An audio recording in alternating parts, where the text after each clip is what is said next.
Bonsoir Ali Traoré. Bonsoir. Ali, comme l'an dernier, Monaco a laissé filer le match 1 à domicile avec cette défaite 95-91 après prolongation face à Fenerbahçe.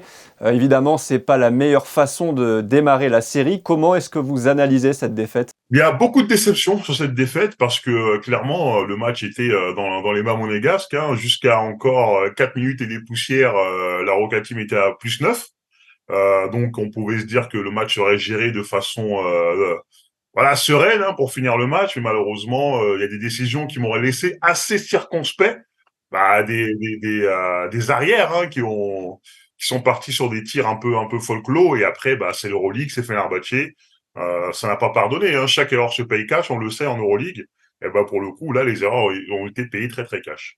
Cette défaite signifie que Monaco perd l'avantage du terrain. Ça veut dire que la victoire, elle est impérative vendredi soir pour rester en vie? Oui, alors là clairement, ce vendredi c'est victoire obligatoire.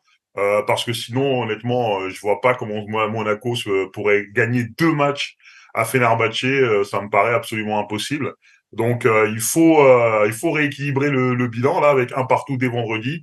Et après, on peut clairement se dire, à l'image de la saison dernière à Tel Aviv, que Monaco peut partir avec une victoire à Istanbul. En tout cas, pour l'instant, Fenerbahçe, eux, ils sont dans leur objectif.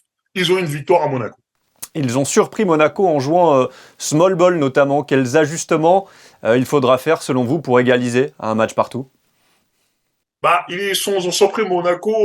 Je suis surpris que Monaco soit surpris, parce qu'à partir du moment où Jonathan Motley n'était pas présent, on sait que derrière, Le pivot titulaire Papagiannis habituel. n'a pas du tout Papagiannis n'a pas du tout la confiance du coach. Sertak Sandy, c'est une cible en défense. On l'a vu, beaucoup de ballons ont été donnés à Moteunas et il a eu des problèmes de faute. Je me suis dit que forcément ils vont jouer small ball. Donc les ajustements, ce sera de quand même réussir à garder un grand sur le terrain parce que pour pouvoir justement punir le fait qu'il joue petit. Après le problème il est défensif parce que du coup le 5 majeur de Fenerbahçe est très mobile et les 5 joueurs sur le terrain peuvent chuter à 3 points. Donc clairement, je pense à forcément un petit peu à Dante Hall qu'on n'a pas beaucoup vu, peut-être à Mam Jaïté, mais en tout cas il va falloir garder des grands sur le terrain. Moi je suis persuadé, ça peut être une des clés. Si on enlève justement Ali, Dante Hall qui a joué 7 minutes 40 et Mathieu Strazel qui a passé à peu près 4 minutes sur le parquet, Sacha Obradovic a donc joué avec 7 joueurs. On sait que le coach Oui. serbe est plutôt un adepte des rotations limitées dans ce genre de match important. Mais est-ce que selon vous, le coach devrait donner un peu plus de minutes à d'autres joueurs lors du match 2? Vous avez notamment évoqué le cas de Mam Clairement, Jaïté. parce que sinon, de toute façon, moi dans ma tête, cette série elle sera longue. Voilà, mon pronostic c'est Monaco en 5 matchs. Je comprends. Je m'en suis pas caché. Et clairement, les joueurs pourront pas tenir s'ils jouent autant de temps de jeu. De toute façon, on l'a vu à la fin du match. Moi, j'ai vu des joueurs un peu fatigués qui ont perdu de la lucidité, qui ont commencé à balancer des tirs un peu n'importe comment à la fin, alors que en face, c'était beaucoup plus contrôlé. Mais je tiens à dire que Fenerbahçe aussi a une rotation très très très courte. Il y a 5 joueurs qui ont joué énormément, avec des petits apports de certains joueurs un peu partout comme ça. Mais les deux coachs ont une rotation très serrée. Et à mon sens, ils seraient bien avisés d'utiliser un peu plus leur banc, l'une équipe comme l'autre.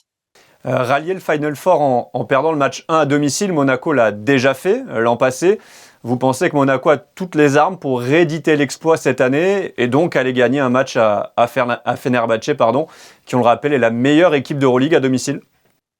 Bien sûr, c'était le cas aussi la saison dernière avec le Maccabi Tel Aviv, qui avait Exactement. perdu de mémoire que 2 matchs.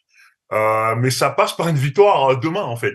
Voilà, tout ça sera conditionné par le fait que Monaco rattrape son erreur du match 1 en gagnant demain. Donc une fois que si la victoire est là demain, alors là je suis 100% confiant que Monaco pourra repartir avec une victoire d'Istanbul le plus rapidement possible. Allez, on vous prend en mot, Ali. Merci infiniment d'avoir été avec nous. Et puis rendez-vous vendredi soir pour voir ce que va donner ce match de capitale. À vendredi soir et Tagemunegu.